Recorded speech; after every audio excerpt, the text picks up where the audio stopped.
8 दिसंबर 1971 Indo Pakistan war के बीच में USA को एक इंटेलिजेंस रिपोर्ट मिलती है कि इंडिया पाकिस्तान पर एक ऑफेंसिव अटैक कर सकता है और इसीलिए यूएसए अपनी 74 task force bay of Bengal के लिए रवाना कर देता है। इस टास्क फोर्स में 10 नेवल शिप्स की फ्लीट मौजूद होती है और साथ में दुनिया का सबसे बड़ा न्यूक्लियर पावर्ड एयरक्राफ्ट कैरियर भी, जिसमें 70 फाइटर एयरक्राफ्ट मौजूद थे। और वहीं दूसरी साइड यूनाइटेड किंगडम भी अरेबियन सी में अपना एक एयरक्राफ्ट कैरियर भेज देता है और इंडिया ऐसे में दोनों साइड से घिर जाता है।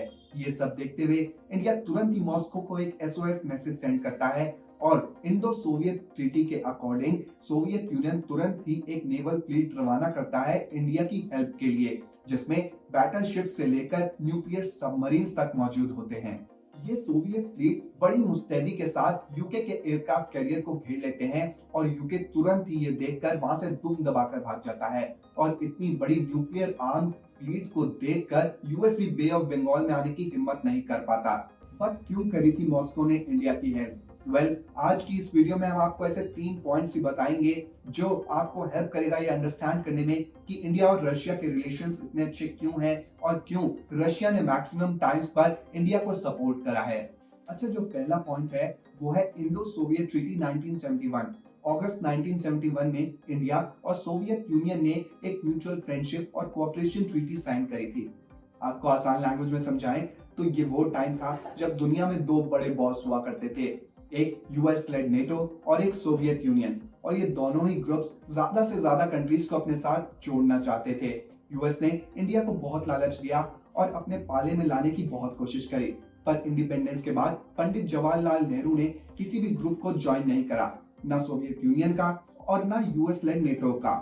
पर वहीं पाकिस्तान ने यूएस का ग्रुप ज्वाइन कर लिया और पाकिस्तान को यूएसए ने अपना पूरा सपोर्ट भी दिया, चाहे वो कश्मीर का मुद्दा हो या फिर बांग्लादेश लिबरेशन का। ऐसे में मजबूरन इंडिया को भी किसी का सपोर्ट तो लेना ही था और इंडिया ने डिसाइड करा सोवियत यूनियन का सपोर्ट लेने के लिए। इंदिरा गांधी के रूल के अंडर इंडिया और सोवियत यूनियन ने एक म्यूचुअल ट्रीटी को साइन करा, जिससे ये दोनों देश हमेशा पीसफुल रिलेशंस मेंटेन करके रखते और वक्त आने पर एक दूसरे की हेल्प भी करते। 2021 में इस ट्रीटी को 50 साल पूरे हो गए और आज तक रशिया और इंडिया इस ट्रीटी को निभा रहे हैं। अच्छा, अब इस ट्रीटी का एक प्रोविजन ये भी है कि अगर किसी एक कंट्री पर अटैक होता है तो दूसरी कंट्री उसकी हेल्प करेगी अपनी मिलिट्री के थ्रू। और 1971 में जब इंडिया को यूएस और यूके ने दोनों साइड से घेर लिया था, तब सोवियत यूनियन ने अपनी मिलिट्री नेवल स्ट्रेंथ भेजकर ही इंडिया की हेल्प करी थी।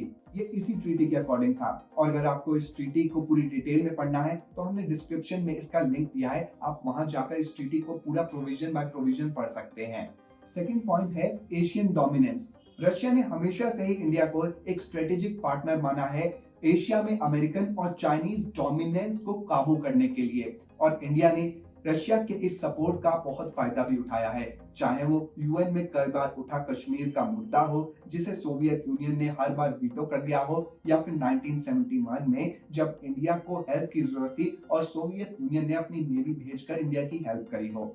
अब देखिए, पहले वर्ल्ड में सिर्फ 2 ही सुपर पावर्स थी, अब चाहे 3 हो गई हो अगर चाइना को इंक्लूड कर लिया जाए, पर ये दोनों जो सुपर पावर्स थी ज्यादा से ज्यादा एशियन कंट्रीज को अपने अंडर लाना चाहती थी एशिया में अपना डोमिनेंस कायम करने के लिए।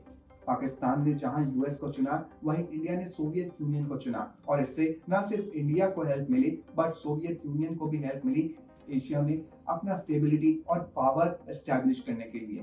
थर्ड पॉइंट है lack of allies. Soviet Union के डिसॉल्व हो जाने के बाद रशिया के पास ज्यादा अलाइड कंट्रीज नहीं रह गई थी। ज्यादातर यूरोपियन कंट्रीज ने नेटो को ज्वाइन कर लिया था और रशिया अकेला सा पड़ा जा रहा था उस रीजन में। और वहीं देखा जाए तो यूएस के साथ बहुत सारी नई नई कंट्रीज जुड़ गई थी। अलाइज और फ्रेंडली कंट्रीज की जरूरत तो अब हर कंट्री को पड़ती है, चाहे वो सुपर पावर ही क्यों ना हो।